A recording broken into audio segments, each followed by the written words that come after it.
जय हिंद दोस्तों, नमस्कार। चलिए आज आपको बताते हैं संविधान का एक नया टॉपिक जिसका नाम है संप्रभुता। ठीक, संप्रभुता जिसका नाम है।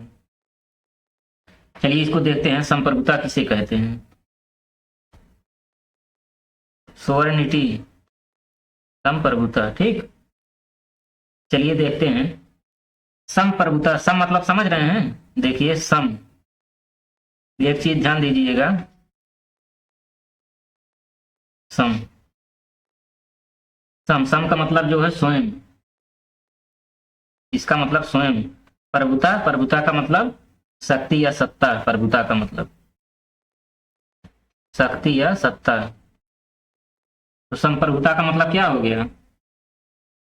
जिसके पास जो है स्वयं की शक्ति या सत्ता हो, वही है संप्रभु है अपने आप में। चलिए देखते हैं संप्रभु किसे कहते हैं। इसके पहले थोड़ा जो है एक चीज ध्यान दीजिएगा। सुशासन, सुशासन का मतलब समझ रहे हैं। सुशासन, ये भी समझा देते हैं। सुशासन, सुशासन का मतलब जो है, मान लीजिए कोई सरकार है, कोई भी गवर्नमेंट हो, कोई भी सरकार हो, वह मतलब अच्छे तरीके से या बेहतर तरीके से, कोई भी सरकार जो है बेहतर तरीके से मतलब गरीबों के कल्याण एवं विकास के लिए जो है, गरीबों के कल्याण और विकास। ठीक, सुशासन मतलब सरकार द्वारा जो है बेहतर तरीके से गरीबों के कल्याण और विकास के लिए जो है नीति को निर्मित करना क्या कहलाता है? सुशासन। जब नीति को निर्मित और क्रियान्वित भी करना, क्रियान्वित करना सुशासन कहलाएगा। ठीक, ये तो सुशासन हो गया। अब चलिए देखते हैं ई शासन, मतलब ई गवर्नमेंट। चलिए देखते हैं ई शासन।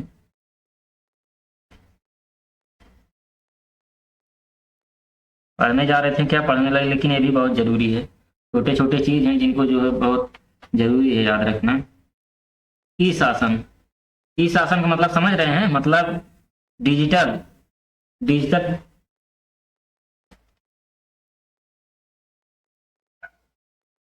कहने का मतलब जो है डिजिटल तरीके से, डिजिटल तरीके से सरकारी सेवाओं को जो है, या सरकारी सेवाओं या नीतियों या योजनाओं को जो है क्रियान्वित करना है डिजिटली माध्यम से। डिजिटल तरीके से सरकार की योजनाओं को, नीतियों को अच्छे से क्रियान्वित करना, इसी को हम जो है बोलेंगे ई शासन। ठीक, ये तो ई शासन हो गया। अब चलिए एक चीज और है, देखते हैं स्मार्ट शासन, smart government, smart governance, smart शासन। स्मार्ट शासन का मतलब समझ रहे हैं। स्मार्ट शासन का मतलब जैसे कम से कम संसाधन है, मतलब कम संसाधन, संसाधन आपके पास क्या है? कम है। कम संसाधन के माध्यम से अधिक मतलब ज्यादा से ज्यादा जनता को लाभ पहुंचाने के लिए जो बेहतर नीति बनाई जाती है उसी को स्मार्ट शासन बोलते हैं। मतलब कम संसाधन से अधिकाधिक जनता, अधिकाधिक जनता को लाभ पहुंचाना, बेहतर तरीके से अधिकाधिक जनता को बेहतर तरीके से लाभ पहुंचाना, और उनके जो है बेहतर नीतियों और स्मार्ट शासन के अंतर्गत आती हैं। लाभ पहुंचाना और जो नई नई नियम कानून है उनसे जो है उसमें अवगत कराना, ये तो हो गया स्मार्ट शासन। चलिए संप्रभुता देखते हैं, वही पढ़ने जा रहे थे संप्रभुता। चलिए देखते हैं।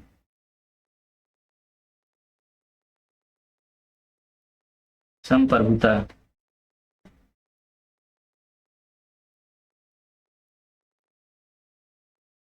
संप्रभुता मतलब सम मतलब स्वयं,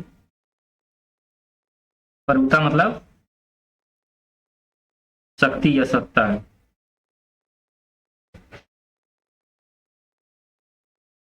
ठीक, मतलब देश का किसी भी बाहरी शक्ति अथवा किसी अन्य देश के नियंत्रण से पूर्णतः मुक्त होना, मतलब जिसके पास स्वयं की शक्ति हो, स्वयं का सत्ता हो, तो कहने का मतलब देश का किसी बाहरी शक्ति अथवा अन्य देश के नियंत्रण से पूर्णतः मुक्त होना संप्रभु कहलाता है।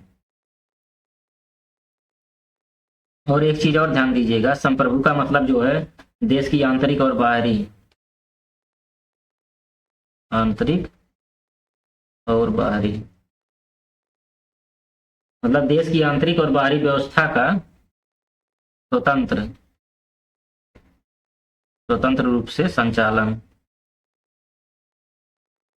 क्या कहलाएगा? संप्रभुता कहलाएगा। ये तो हो गया संप्रभुता। इसके बाद चलिए देखते हैं, इसमें थोड़ा और कुछ देख लीजिए, थोड़ा बहुत। संप्रभुता जैसे भारत द्वारा किसी अंतरराष्ट्रीय संगठन की सदस्यता जो है, मान लीजिए भारत है, इंडिया है, भारत जो है किसी अंतरराष्ट्रीय संगठन की सदस्यता ग्रहण करने से संप्रभुता प्रभावित नहीं होती। चलिए दोस्तों, इसके बाद जो है समाजवाद पढ़ाते हैं। ठीक, समाजवाद,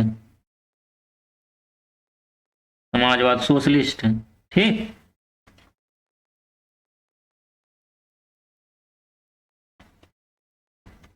सोशलिस्ट समाजवाद। चलिए देखते हैं समाजवाद किसे कहते हैं। सबसे पहले तो इसको डिफाइन कैसे करेंगे, समाजवाद किसे कहते हैं। जैसे सैद्धांतिक रूप से देखा जाए, ठीक, सैद्धांतिक रूप से देखा जाए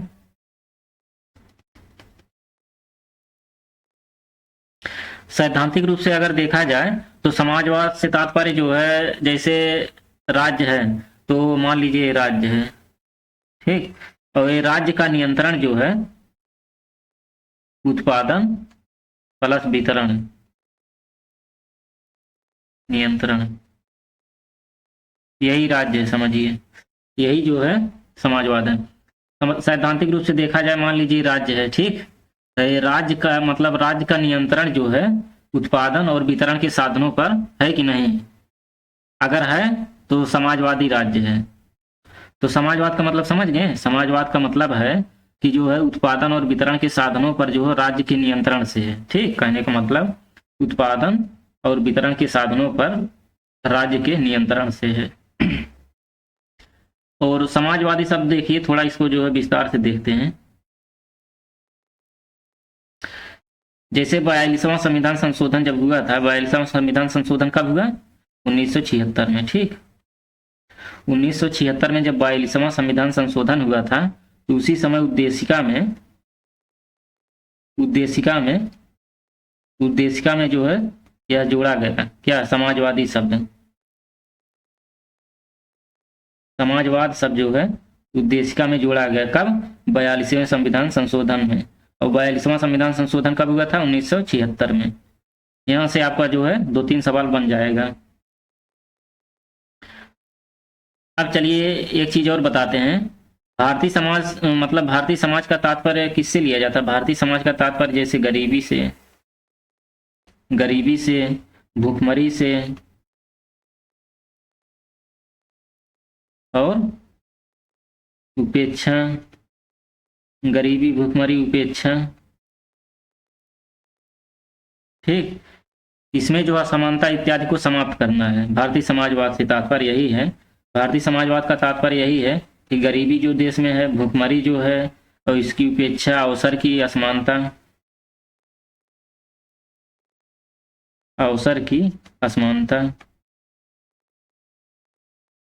इन सबको जो है जड़ से खत्म करना है। भारतीय समाजवाद का जो है तात्पर्य यही है। अब चलिए देखते हैं लोकतांत्रिक समाजवाद, ठीक। लोकतांत्रिक समाजवाद का मतलब समझ रहे हैं, देख लेते हैं।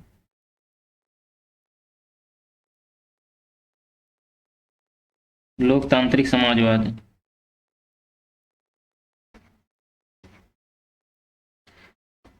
लोकतांत्रिक समाजवाद से तात्पर्य ऐसे है, जैसे उत्पादन और वितरण के साधनों पर जैसे केवल निजी और सार्वजनिक दोनों क्षेत्रों का अधिकार होना चाहिए।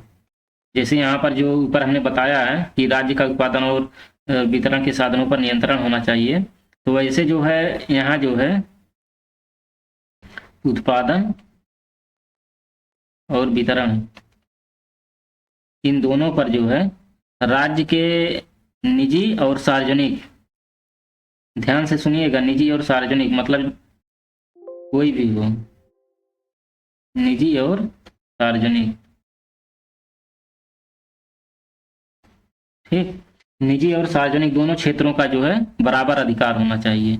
ये नहीं कि जो है निजी क्षेत्रों को जो है उत्पादन के साधनों या वितरण के साधनों का ज़्यादा लाभ मिला और सार्वजनिक क्षेत्र को कम, तो ऐसी कोई बात नहीं है।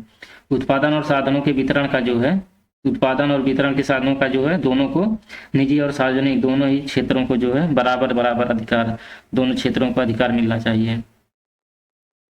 और गांधीवादी समाजवाद, भारतीय समाजवाद का चरित्र कैसा है? भारतीय समाजवाद का चरित्र, भारतीय समाजवाद का चरित्र जो है गांधीवादी समाजवाद की ओर जो है अधिक जो है गया। और गांधीवादी समाजवाद की का मतलब समझ रहे हैं, अभाव, उपेक्षा और अवसर की असमानता को अंत करना। जैसे अभाव हो गया, अभाव, उपेक्षा, अवसर की असमानता, अवसर की असमानता, ये सब क्या है? ये सब जो है गांधीवादी समाजवाद है। ये जो है गांधीवादी समाजवाद है।